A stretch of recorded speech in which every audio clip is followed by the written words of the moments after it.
Vincent McKenna is a middle-aged man with plenty of bad habits. He is a war veteran who doesn't care a curse about his life and just drifts along aimlessly, wasting his time in pubs. One of his foibles is gambling. He spends almost all his money on it. A pregnant lady of the night, Daka, regularly comes to brighten up his evenings. She doesn't have many clients because, as she says, only sexual freaks go crazy for pregnant girls. Vincent gives her some cash for spending a night with him, which clearly seems to not be enough. The girl says she is not J.C. Penney, and she'll see him on Tuesday. A manager in the bank tells Vincent that his account is blocked due to the exceeded credit limit. The man wants to close the account, but he can't do that without paying off the debt of $120. In the evening, the barman tells Vincent that he drinks too much. In fact, he doesn't want to open a tab for him. After a groovy dance in the empty pub, Vincent drives home. He rams his fence and phlegmatically parks on the lawn, as if it was the everyday routine, and feeds the cat.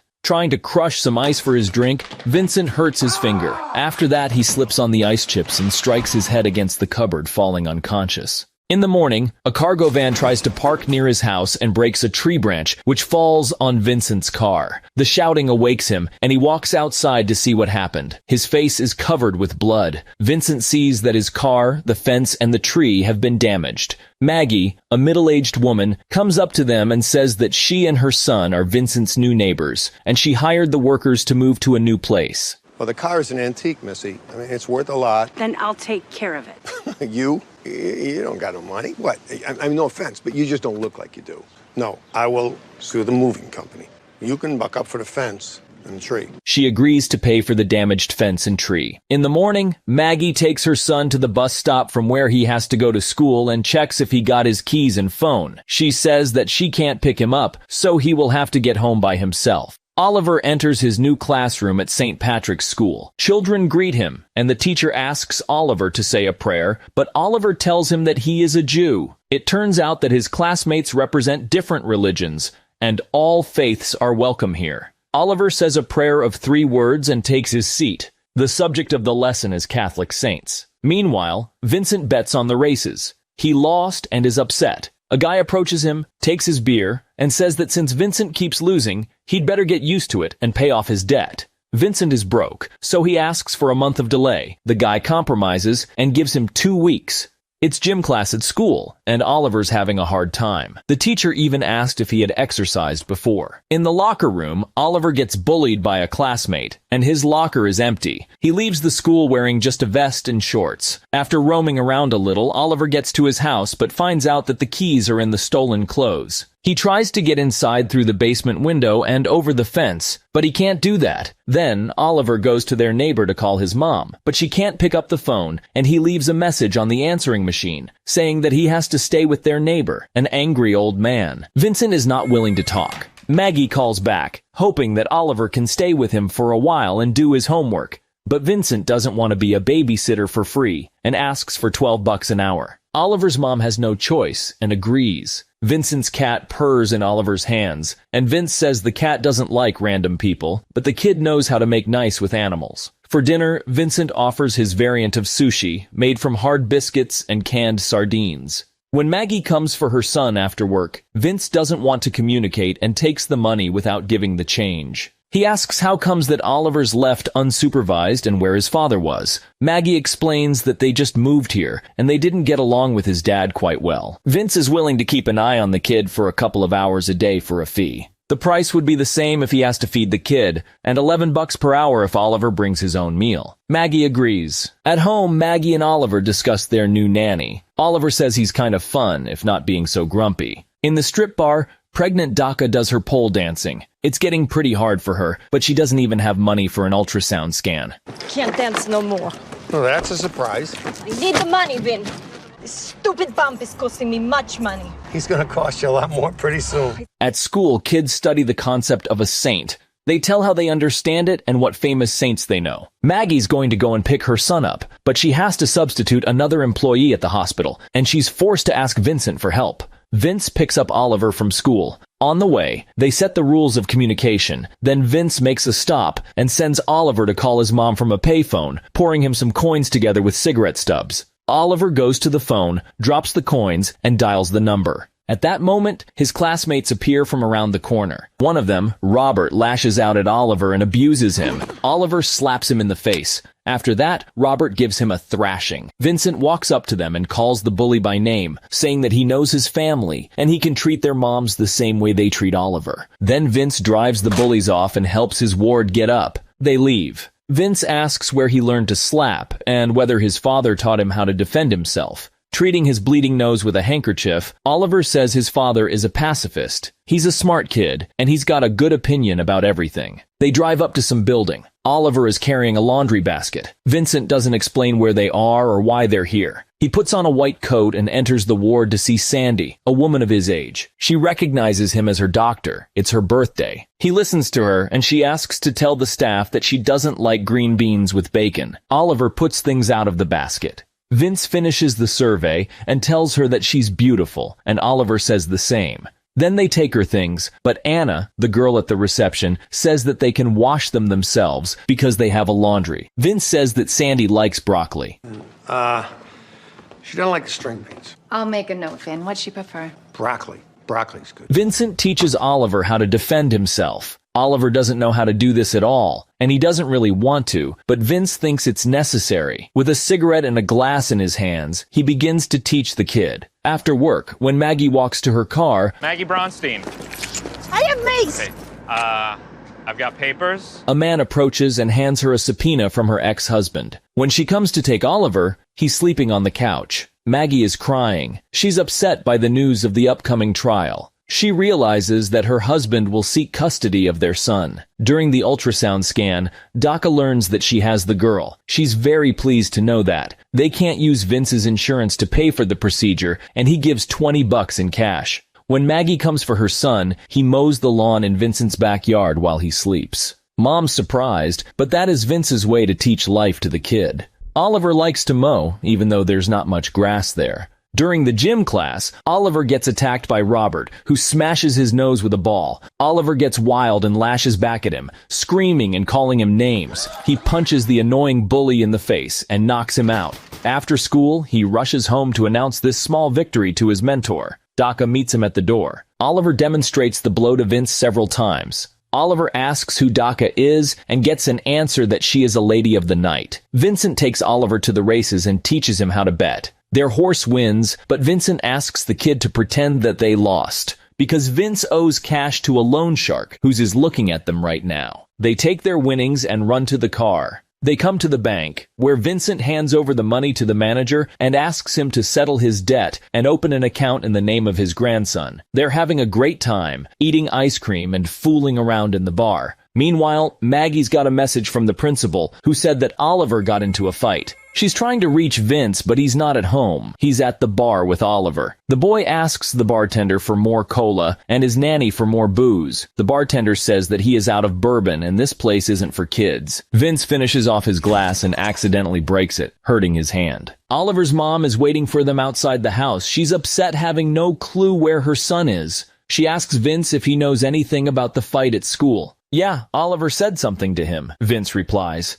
She wonders why she doesn't know anything about this, and Vince says that's because she's at work all the time. Maggie pays for the cab, because no one else cares to do that. She comes to meet Oliver's principal and teacher. They ask about their family environment and where the father of the kid is. Maggie tells them that his father is a womanizer and she had to divorce. He never wanted kids, and she can't have a baby herself, so Oliver is their adopted child. Now her ex-husband is going to seek custody of Oliver in court, and he's likely to succeed since he's a lawyer. Maggie really wants her son to keep going to this school. Initiators of the fight, Oliver and Robert Oczynski, scour the toilet bowls. Nasty work unites the boys. They no longer get mad at each other but have a heart-to-heart talk. Robert says that no one calls him by his name, because last year Brother Garagity called him Oczynski, and everybody took that up, which he doesn't like at all. Oliver tells him that his father did bad things to his mother, and they left, so now he doesn't see his dad at all, but misses him very much. Robert gives Oliver his keys and phone back. He asks if Dad taught him to fight like that. Oliver says that it's his babysitter. Your dad won't touch you at a fight? No, I'm not babysitter. At the care home, Vincent takes Sandy to the lake. They get along quite nicely. At some point, Sandy calls him by his name as if she remembers it, but then immediately switches to another thing. The care home's manager says that it's an expensive place, and Vince needs to pay regularly, but Vince has a problem with that. Vince has to pay 3 months in advance, but he's able to give only 20% of the sum on his word. That will not do it, so he'll need to find another shelter for Sandy. Vince asks Anna to put flowers in Sandy's room and insists that she take some cash from him for her efforts. When Anna goes out to collect laundry for washing, he takes a bunch of random cans with medicine out of her desk. Vince asks Daka to sell these meds to someone, but she says that they can get only $100 for them. That is not enough because Vince needs $500. This is for epilepsy, for prostate flaring, and to soften the sheeting. That should have some value. For who? You? But there is no other way, he agrees. After that, he goes to the bank and withdraws $2,700 from Oliver's account, leaving it dry. He bets all the cash on the races and loses. The guy that wants his loan back is waiting for him in his home with a gun. Another guy was searching the house for something of value but found only his wife's jewelry. Vincent takes it away from him. Come on, Vinny! Why do you always have to do things the hard way? It's more interesting. And a lot more painful. Let's do. The loan sharks were going to give the old man a beating, but Vince suddenly went faint and fell to the floor. Thugs decided that he was dying and made off. Nobody picked Oliver up at school. He gets to Vince's house by himself, goes inside, and sees him lying on the floor. Vince is taken to the hospital where Maggie works, and the survey shows a stroke. Vince is undergoing the recovery procedures. At school, children continue to study the saints. Oliver delivers his report. The kids decide who is worthy to be called a saint of the people they know. Daka's waiting for Vincent near his house, and Oliver tells her that he's in the hospital. Maggie asks how Daka and Vincent know each other. Daka says she just works for Vince without going into details. I'm working for this man. Oh, doing what? Working? I'm also a dancer.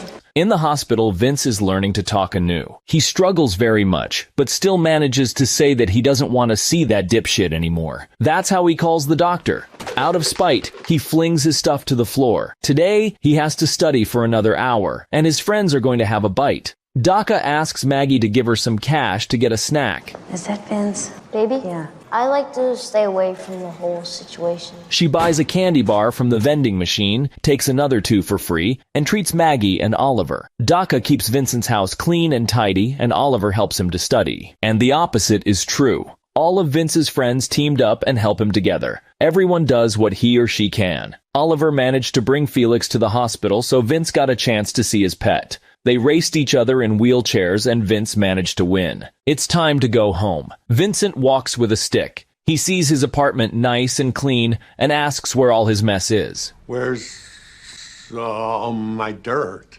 Out of habit, he tries to find the TV remote under the chair. Daka opens the closet with her foot to give the remote to Vince, and then immediately returns it to its place. She cooked a healthy meal he wasn't used to. Now Daka will be living with Vince in his house to take care of him. For that, she'll be paid $15 a day plus food and lodging, and nothing else. And we don't bump the ugly parts no more, okay? So don't ask. You're too old for this, and I'm too fat. In the courtroom, Maggie answers the judge's questions. The judge asks who Vincent McKenna is. Maggie says that he's their neighbor, and she pays him for working as a babysitter for a couple of hours a day. The judge asks if she knows that he is taking her son to the racetrack and the local bar. Maggie is confused, and it's clear that she hears about it for the first time. The judge takes out a folder with photos of Daka and Oliver, and Maggie says that Daka works for Vince. Oliver whispers to his mother that Daka is a lady of the night, and even the lawyer is stunned by this fact. Your Honor, I need a few minutes to confer with my client. I imagine you do.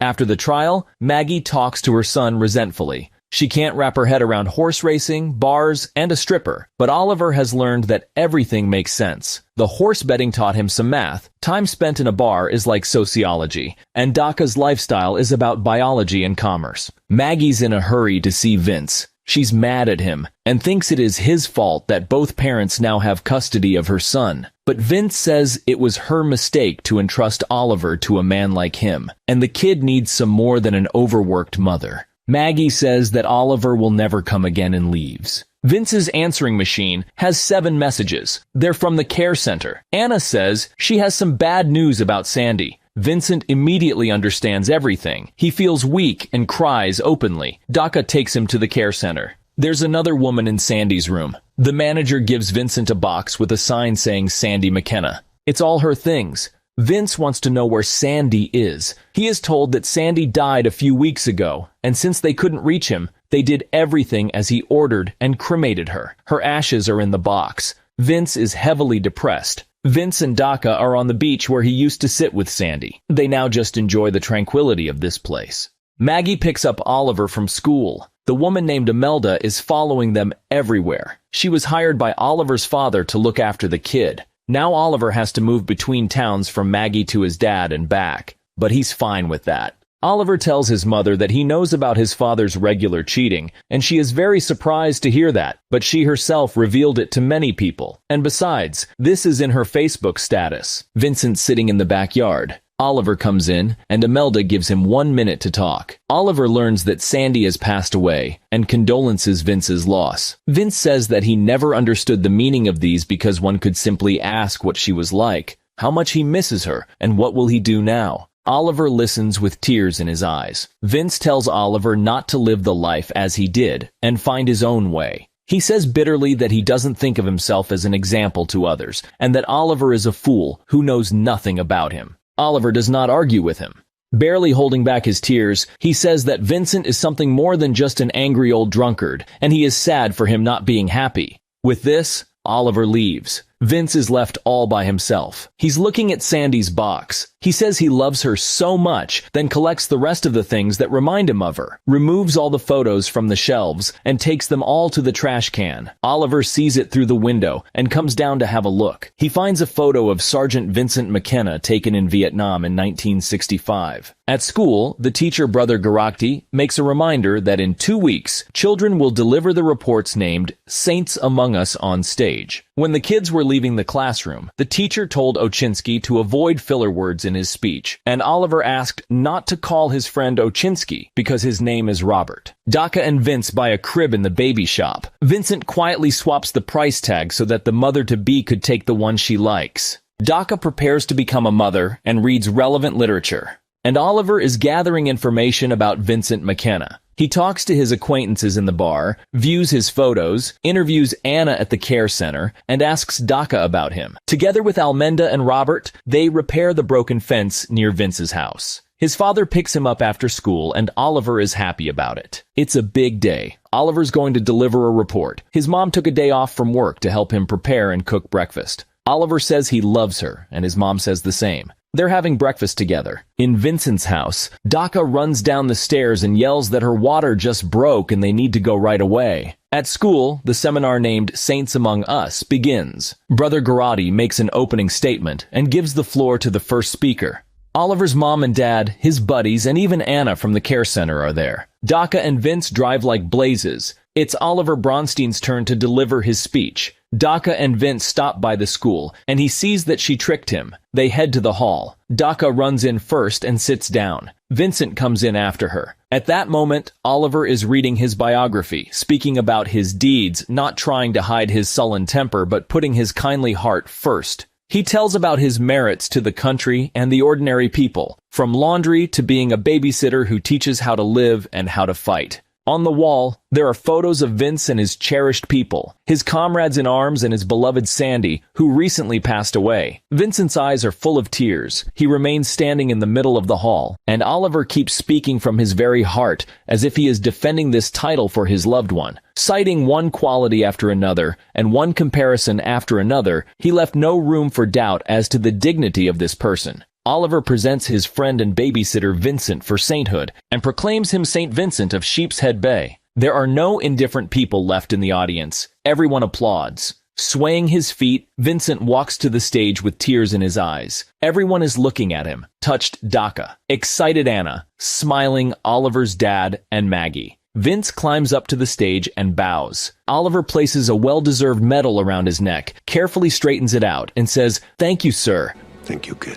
They hug while the whole audience acclaims them, and it looks very soulful and magnificent. Later at the hospital, Oliver shows what Daka taught him and cheats the vending machine. But Vince says it's theft, and Oliver pays for what he got. Vincent is invited to Daka's ward. She gave birth to a beautiful girl and is very happy. There's a family feast at Vincent's house. Daka serves pasta and everybody chats in good spirits. Oliver asks Vince to say a prayer before the meal. Vince goes silent for a moment, then says that he'd better not, and resumes eating. Later in the backyard, Vince sings a song that plays in his headphones. He takes a cigarette out of the stash and enjoys the moment. Let us believe that he enjoys his life either.